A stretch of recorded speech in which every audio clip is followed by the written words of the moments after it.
здравейте, момичета. Обръщам се към момичетата, тъй като ми откриха инсулинова резистентност, или т.е. съм в етап, в който ще я направя, ме подложиха на диета. За бременна жена в 7-я месец, която изяде абсолютно всичко и най-вече сладко, си представете какъв е зор, изобщо да паза някаква диета. И ми е любопитно, има ли други като мене, какво ядете и как се справите изобщо с това, защото на мен ми е адски трудно.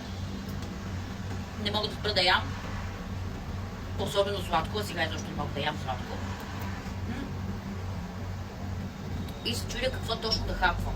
Освен месо, риба и яйца, които ям, общо взето друго не мога. Тестено, сладко, абсурдец. А отвън така хубаво ми се отразяваше сладкото на изваяната ми фигурка в момента.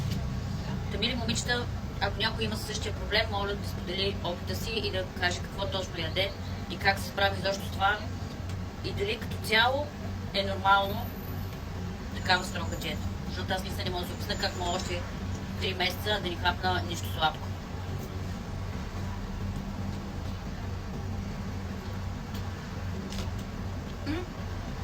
И това сега се тъпча като процес тези яйца.